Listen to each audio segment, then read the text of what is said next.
열왕기상 12장 25절부터 33절입니다. 교독하겠습니다. 여로보암이 에브라임 산지에 세겜을 건축하고 거기서 살며 또 거기서 나가서 분우엘을 건축하고 그 마음에 스스로 이르기를 나라가 이제 다윗의 집으로 돌아가리로다.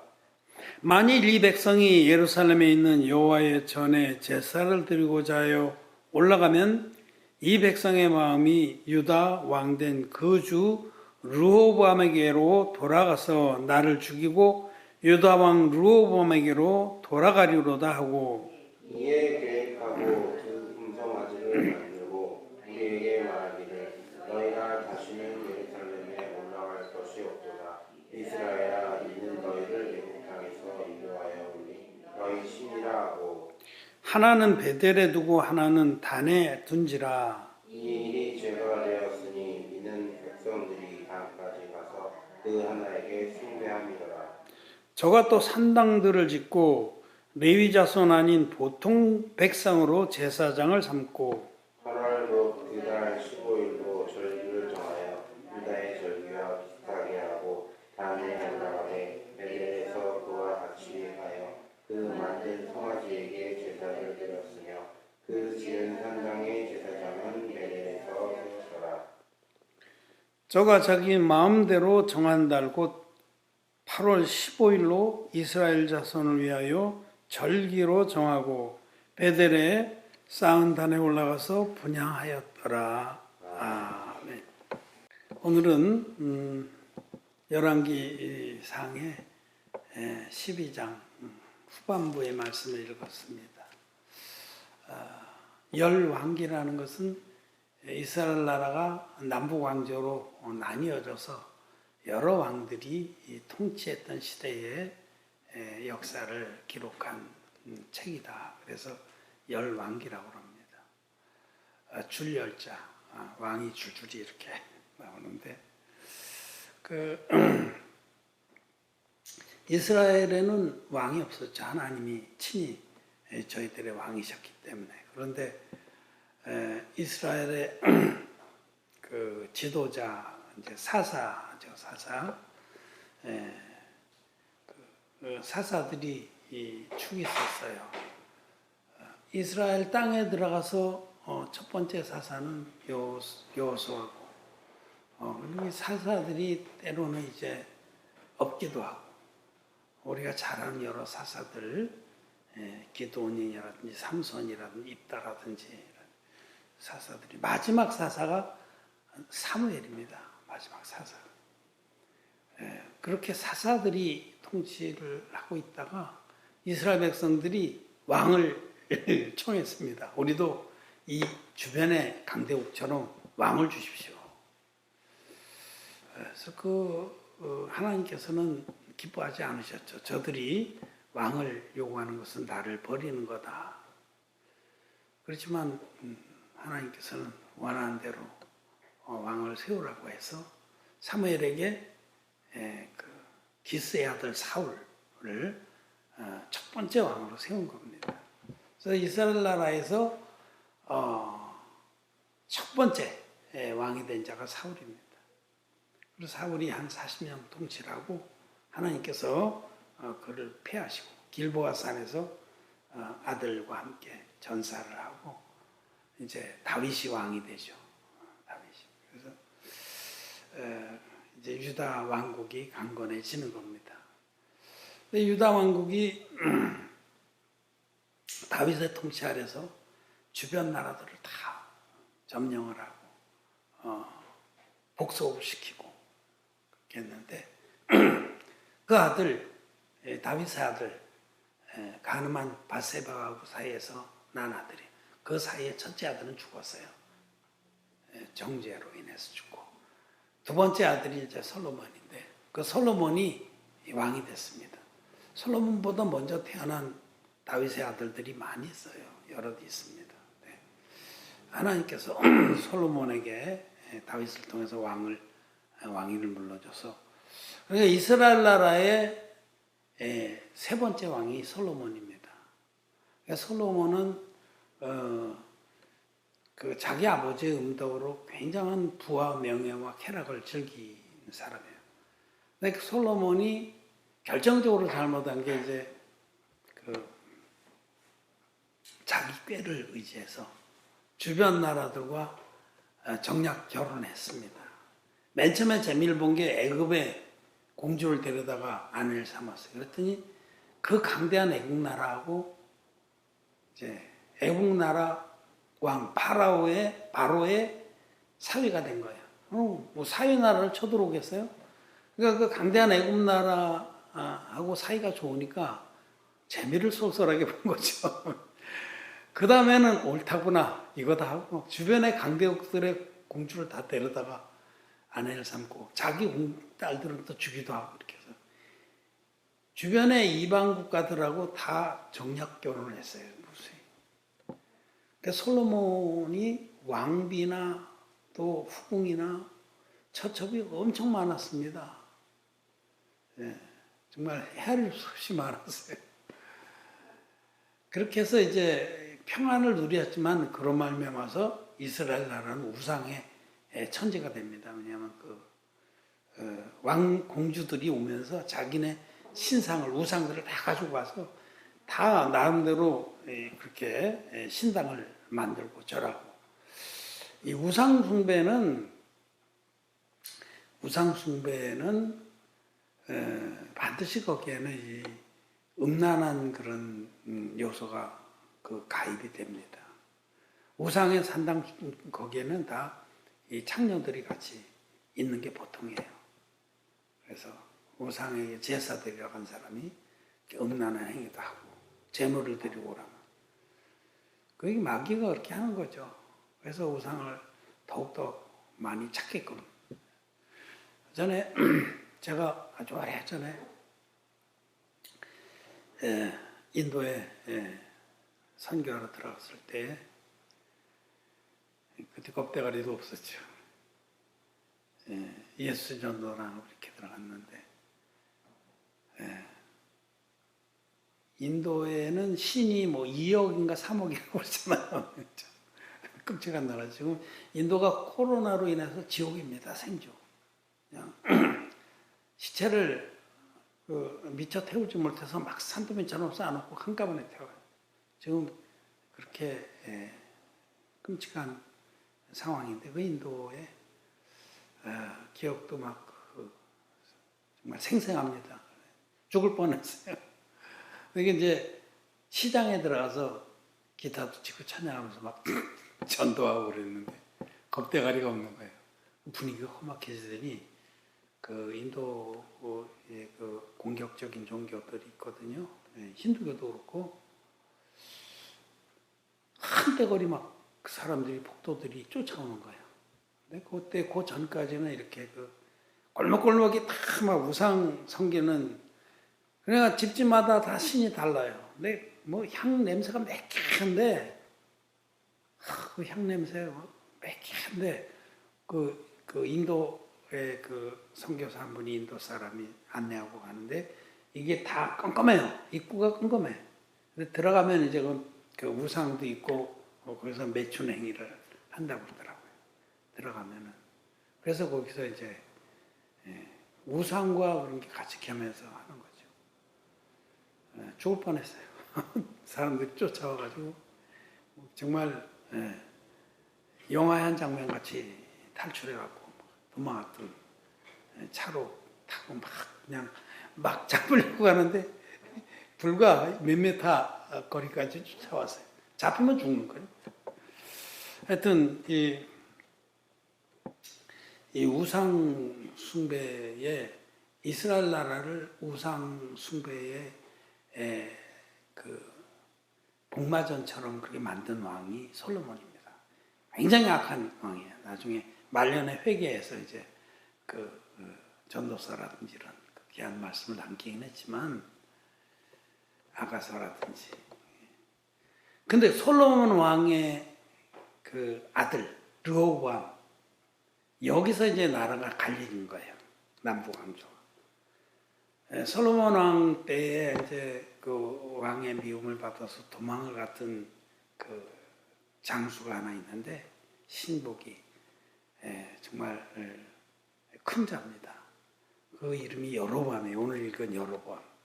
그래서 솔로몬 왕이 죽었다고 하니까 돌아온 거예요. 돌아와서 이제는 그런 그때 바른 소리 하다가 그렇게 됐거든요. 이제는 그렇게 나라를 좀 나름대로는 적폐를 청산하겠다 하고 돌아왔는데 젊은 르호보암이 솔로몬의 아들이 왕이 된 거예요. 그래서 그 르호보암에게 간언을 했습니다. 당신 아버지 솔로몬은 큰 역사를 일으키고 막 하면서 백성들을 몹시 괴롭게 했는데 이제 백성들을 그렇게 괴롭게 하지 말아달라고. 근데 그 르호보암이 어린 자인데 자기 아버지 때부터 모셔졌던 그런 충성스러운 신하들, 나이 많은 연로한 신하들을 그들의 의견을 듣고 나서 그걸 폐기시켜버리고 그들도 같이 여로보암처럼 선정을 베풀어 달라고 이제 백성들을 노역에서 노연하게 해달라고 그렇게 간언했는데 자기 친구 양아치들, 성경의 비유라고 자기 것들의 양아치들 지금 이 식으로 얘기하면 맨날 같이 모여서 게임이나 하고 맨날 술이나 먹고 이런 그 비류들한테 의견을 들은 거예요. 그랬더니 그 비류들이 자기 친구가 왕이 됐거든. 그래서 기고만장해가지고 야, 너 왕이지 않냐? 네가 뭐하러 그런 틀딱들의 조언을 듣겠냐? 가서 내 아버지의 허리통이 내 새끼 손가락만 못하다라고 얘기를 해라. 그러니까 아버지가 나라를 막 억압하고 간역을 시키고 했던 거는 아무것도 아니다. 나는 내 아버지가 채찍으로 너희를 통치했다면 나는 정갈로 통치하리라. 뭐 정말 기고만장해갖고 그렇게 얘기를 했어요.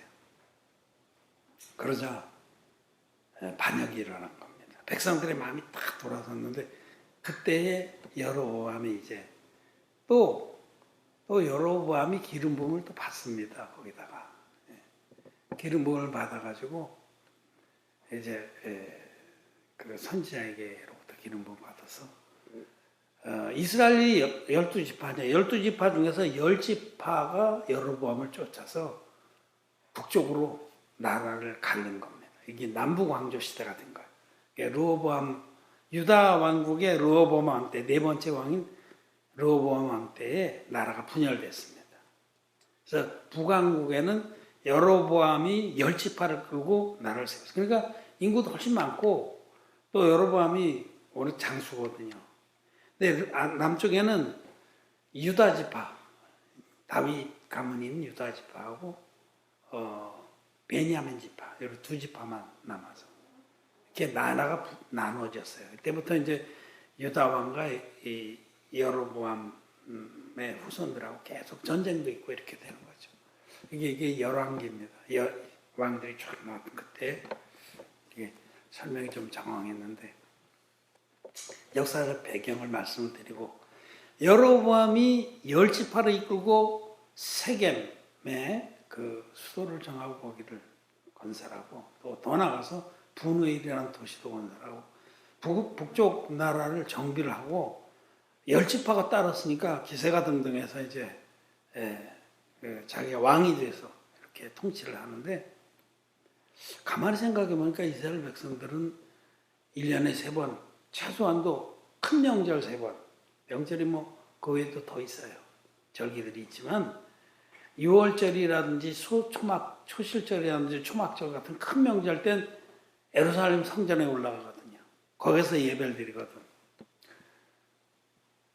그래서 자기가 통치자고 왕이고 백성들이 자기를 따른다고 하지만 백성들이 이렇게 절기를 맞아서 예루살렘에 올라가서 예배를 드리고 나면 마음이 유다 왕국으로 돌았을 것 같아요. 그래서 자기를 죽이고 다시 백성들이 르호보암의 나라에 합치겠다. 이런 염려를 하게 된 거예요.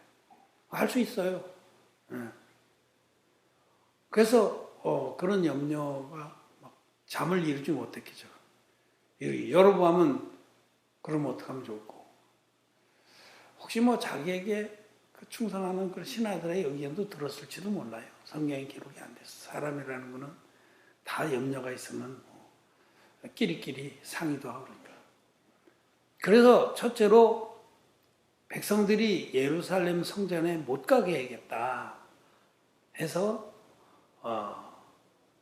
낸 방안이 금송아지 둘을 만들어서 하나는 베델, 하나는 저북쪽 다네. 베델은 남북 왕조의 경계선에 있는 북왕조 이스라엘로 치면 제일 남쪽에 있는 도시가 베델입니다. 제일 끝에 딱 금송아지 하나 막 으리번쩍하고 쳐다만 봐도 막 감탄이 나오는 금송아지 하나 세워놓고 단을 만들고, 그리고 이스라엘 나라 북의 제일 북쪽에 갈릴로스에서 올라가서 그 산악지대 그쪽에 있는 도시가 단입니다. 단. 예, 그 단에도 그러니까 남쪽 끝에 하나, 북쪽 끝에 하나 금송아지를 세워놓고 이것이 너희 하나님이다 하고 그들에게 거기서 예배를 드리게 했습니다. 이스라엘 예루살렘 성전에 못 가게 한 거죠. 자, 그렇게 해놨으니 이제는 나름대로 또 제사장이 있어야 되거든요. 그 제사장은 하나님 정하신 법대로 하려면 레위 지파에서 세워야 됩니다. 레위 지파에서도 다 또 레위 지파 중에서도 족속이 있는데 그 족속 중에서도 제사장이 되는 족속이 있어요. 그런데 여로보암은 그렇게 안 했습니다. 그냥 여기 우리가 읽은 말씀대로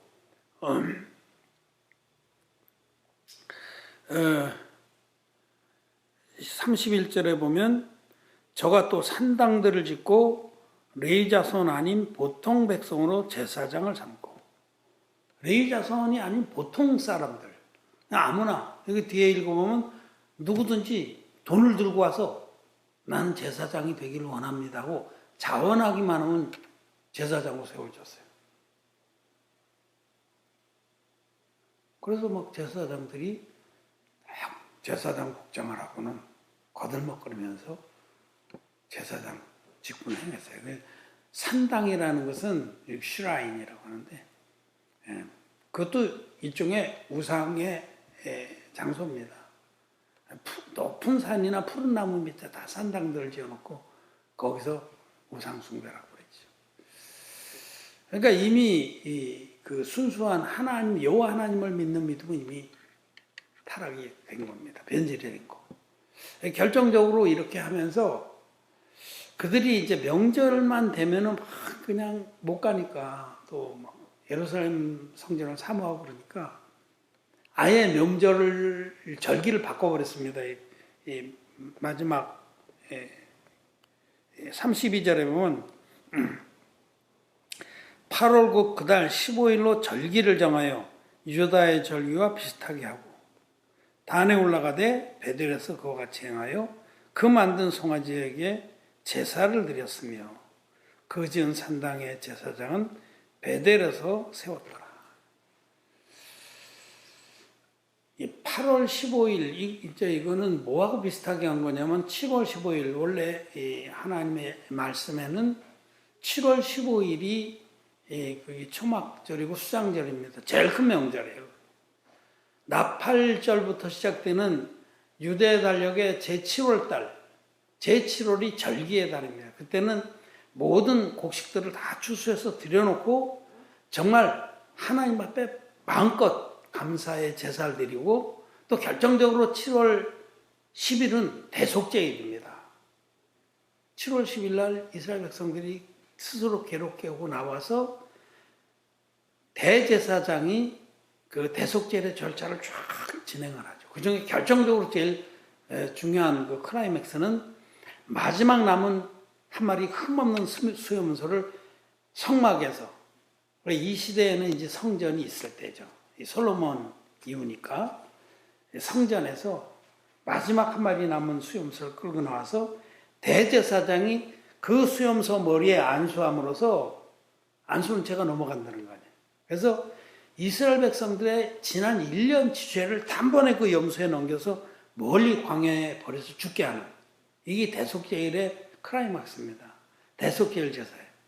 그 제사를 막 그리워하는 거.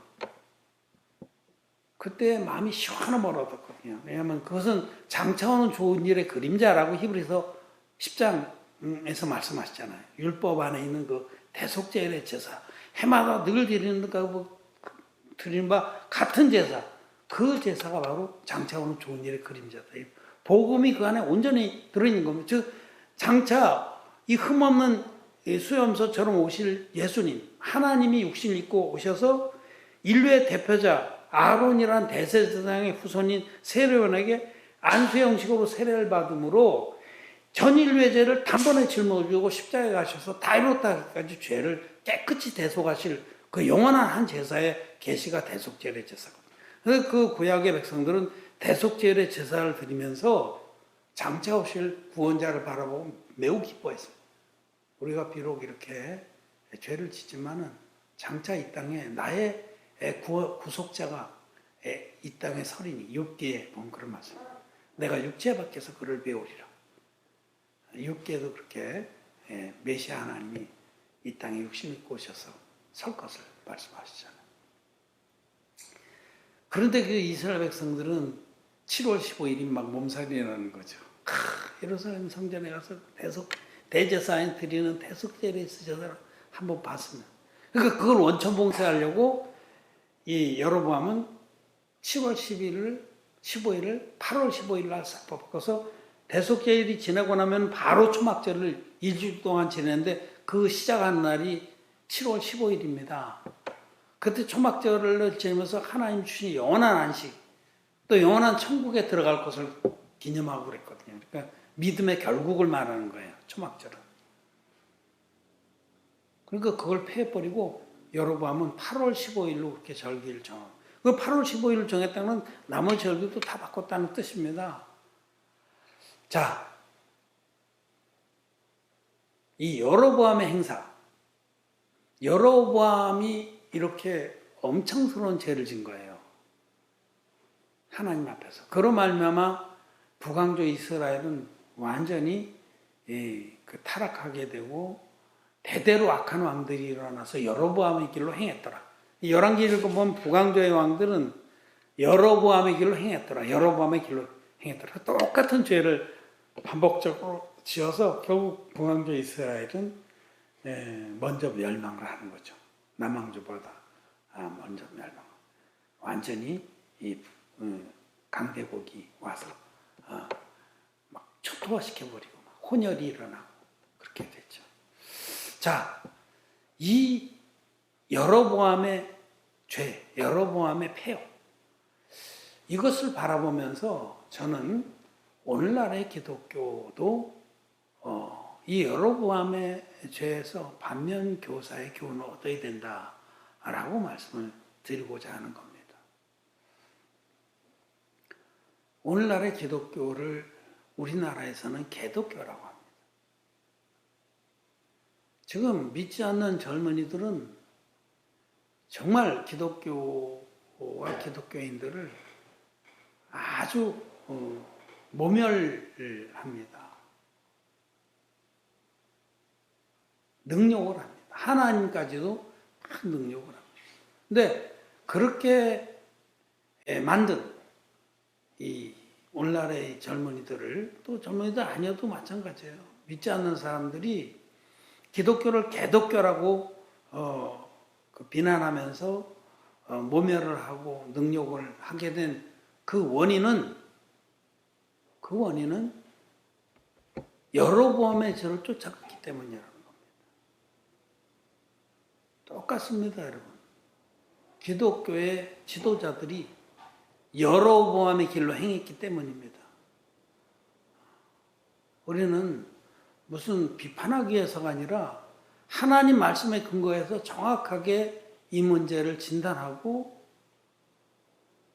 하나님 말씀에 깨달음을 받고 또 정로를 쫓고자 하는 자들은 그 길에서 빠져나와서 하나님 말씀을 쫓아가야 한다는 겁니다.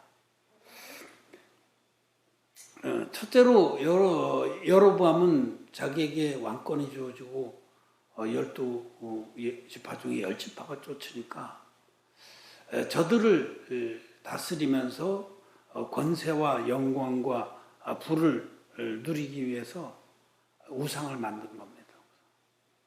우상. 금송아지. 금송아지가 대표적인 우상이에요. 이스라엘 백성이 출애굽해서도 제일 먼저 만든 게 아론을 충동해서 금송아지 만들었잖아요.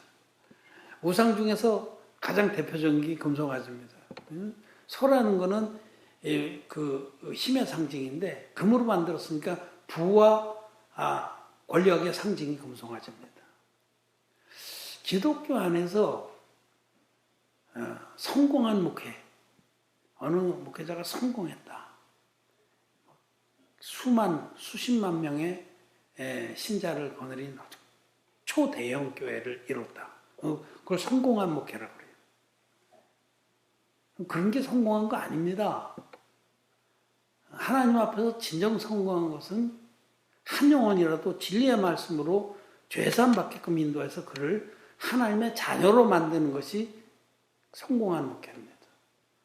제가 교제하고 있는 그 교제한 우리 목사님 한 분이 천안에 계신데 그분이 자기는 한 사람이라도 진리의 복음으로 거듭나게 인도하는 여한이 없겠다. 그렇게 말씀하는 참 아름다운 마음이라고 저는 믿습니다. 그런데 대부분의 이 목회자들이 그런 청혼의 꿈을 꿨습니다. 목회를 잘해서 거대한 예배당을 짓고 그 안에서 수십만 명, 수만 명. 우리나라에 전 세계에서 가장 큰 단일교회를 이뤘다고 자랑하는 조모시기 같은 분. 성공한 목회자로 그렇게 인정해주고 자타가 그렇게 자랑하고 그러는데 저는 그렇게 생각하지 않습니다. 어느 누구 개인을 비난하려는 게 아니라 무엇을 추구하느냐. 부와 명예와 권력을 추구한다면 그건 우상숭배입니다. 하나님의 종은 한 영혼이라도 진리의 복음으로 거듭나게 해서 우리 하나님의 자녀로 삼아 주는 일에 마음을 다드리게 드립니다. 우리 하나님 종이에요. 첫째로 이렇게 여로보암 같이 우상 숭배가 겉으로는 거룩한 말을 하고 말씀을 얘기하고 그러지만 마음속에는 하나님보다 더 높이는 가치가 있는데 그것이 바로 목회 성공이라는 거죠. 목회 성공해서 이름을 날리고 거대한 그런 왕국을 형성해서 거기서 왕로로 타려는 거. 여로보암하고 다를 게 없죠. 우상 숭배입니다. 그리고 이제 결정적으로 이제 두 번째로는 보통 사람들을 제사장으로 삼았듯이 거듭나지도 못한 사람들을 제사장으로 삼는 거예요. 자원하면. 여로보암이 누구든지 돈을 가져와서 난 제사장 되길 원한다면 제사장을 삼았습니다. 제가 오늘도 이렇게 많은 분들이 염려는 많이 해요. 교회에 대해서. 기독교회가 이래서는 안 된다. 그런 염려도 하고 많이 그러는데 지금 문제점들도 많이 지적하시고 그러는데 제가 댓글 하나 딱 썼어요. 그렇게 된 원인은 딱 한 가지. 거듭나지 못한 분들이 제사장이 돼서 그런 것입니다. 그렇습니다. 원인은 한 가지예요. 기독교의 지도자들이 거듭나지 못했다는 거듭나지. 이게 영적 소경이라는 겁니다. 거듭났다는 것은 죄악의 영혼이 덮여서 눈이 멀어 있는 흑암 가운데 있는 자가 진리의 복음을 듣고 믿음으로 사울이 이렇게 예수 그리스도를 만나서 눈에 가서 비늘 같은 것이 확 벗어지면서 다시 보게 된 것처럼 영적 소경이 진리의 복음을 듣고 믿음으로 죄사함을 받고 눈뜬 자가 되는 거예요. 의인이 되는 거예요. 죄인이 의인된 역사예요. 그런데 거듭나지 못한 소경들이 영적 소경들이 소경을 인도하는 것이 바로 오늘날 이 슬픈 현실이라는 겁니다. 소경이 소경을 인도하면 둘 다 구덩이에 빠져 멸망합니다. 거듭나지 못하고서 막 선생질하고 인도한다고 그러고 뭐 목회한다고 그러고 선교한다고 그러고 참 저는 그 마음 중심은 참 가상한 거를 많이 보게 되지만 결국은 뭐냐면 정말 지옥에 가 있어서 지옥 가는 영혼들을 진리의 복음으로 거듭나게 해서 천국의 자녀로 삼아주는 그 사역을 못하고 그 프로그램만 하고 막 인간의 열심 뭐 이런 물질적 지원으로 땜빵을 해가지고 그냥 종교인을 만드는 겁니다. 예수님께서 바리새인들을 책망하시면서 너희는 제자 하나를 얻으려고 천하를 다니다가 얻으면 너보다 더 배나 더 지옥의 자식으로 만들어둔다. 기독교 교리나 무슨 뭐 어떤 간증이나 진리가 아닌 그런 막 체험이나 진리하고 거리가 먼 걸 가지고 막 영혼들을 사로잡는다는 거죠. 소경들이 하는 일이고 영적 무당들이 하는 일입니다. 이 보통 사람으로 제사장을 삼은 것이 문제입니다. 지금도 뭐 돈만 싸들고 가서 과정을 이수하고 학점 따고 그러면 제사장 삼아주잖아요. 시험 봐서 합격하면 강도사 시험, 목사 시험 봐. 그거 웃기잖아요. 성경 어디에 시험 봐서 제사장 삼았습니까? 그렇지 않습니다. 자격이 있는 자는 하나님의 진리의 말씀으로 거듭난 자야 돼요. 자기 안에 성령이 있어야 됩니다. 그런 자만이 베드로에게 부탁하신 것처럼 내 양을 먹이라, 내 양을 치라, 내 양을 먹이라 그렇게 부탁하신 것처럼 영혼들을 진리의 말씀으로 인도해서 거듭나게 해서 하나님의 양으로 삼아주는 겁니다. 마지막으로 이제 여기 여로보암이 하나님의 절기인 7월 15일을 변개시켜서 8월 15일로 비슷한 딱 한 달 차이로 이렇게 바꾼 거예요. 이건 하나님 말씀 자체를 변결하는 거예요. 여러분 성경 말씀은 하나님이 당신의 외아들을 육체로 보내셔서 그 육체의 죄를 정하사 예수님이 받으신 세례와 십자가에서 다 이뤘다 하기까지 흘리신 피로 우리 전 인류를 죄에서 완벽하게 영원토록 거룩하게 하셨다고 성경은 말씀합니다. 그런데 요거하고 비슷하지만 아닌 거. 여기서 성령과 물과 피의 증거가 합하여 하나라고 성경은 말씀하는데 물의 증거를 싹 빼버리고 이 두 가지만 가지고 복음을 구성했단 말이에요. 비슷하지만 아니죠. 7월 15일이 하나님이 정한 절기인데 8월 15일로 뭐 그냥 그거나요. 뭐 큰 차이 없어. 이날 제사 드려도 돼. 예수님 십자가 보혈만 믿어도 돼. 정말 안타까운 건 어떤 목사님이 제가 전해드린 이 원형복음, 성경들의 복음을 듣고 그렇게 기뻐하고 좋아했는데 얼마 지나자마자 십자가 보혈만 얘기하더라고요. 그러면 십자가의 보혈은 복음의 반쪽입니다. 십자가에서 흘리신 보혈이 굉장히 귀한 거죠. 그렇게 기독교인들이 다 믿습니다. 그런데 결정적으로 십자가의 보혈만 믿으면 마음의 죄는 절대로 안 없습니다. 자기 죄가 예수님께 넘어간 증거의 말씀이 없기 때문에 죄가 없어질 수가 없는 겁니다. 예수 믿고도 죄인이 되는 거예요. 그 기독죄인이.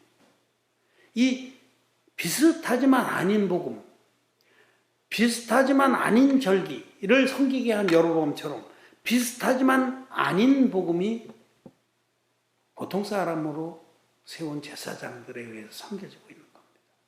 지금 여로보암의 시대와 다를 것이 없습니다.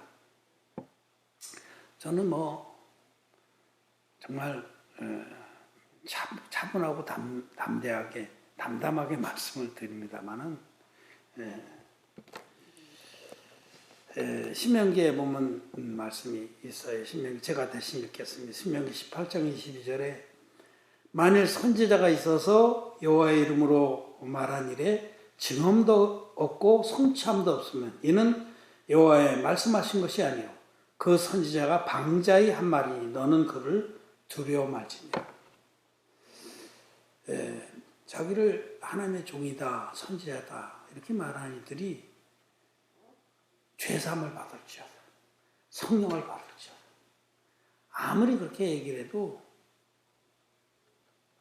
그들이 전한 비슷하지만 아닌 복음으로 교훈을 받으면 아무 증언도 없습니다. 마음에 죄가 있었는데 그냥 있어요. 그 선지자의 말을 듣고 어떤 효험이나 증언이 나타나지 않는다면 그는 하나님 종이 아니다. 그들을 무시해도 된다라는 말씀입니다. 여러분, 참 하나님의 종들은 하나님의 말씀을 전해서 영혼들이 듣고 믿어서 너희 죄악이 주홍 같을지라도 눈과 같이 희어질 것이요 진홍 같을지라도 양털 같이 되리라 하신 그 말씀대로 증언과 효험이 나타나게 합니다. 여로보암 시대에 이런 끔찍한 죄악을 졌는데 오늘날의 기독교가 여로보암의 폐역을 쫓아가고 있다라는 사실을 저는 말씀을 드리고 말씀으로 확인돼서 맞다라고 믿는 분들은 이제는 거기서 벗어나야 됩니다. 여로보암의 길에서 벗어나서 생명의 하나님께로 나와야 한다라고 저는 말씀을 드립니다. 말씀을 마쳤습니다.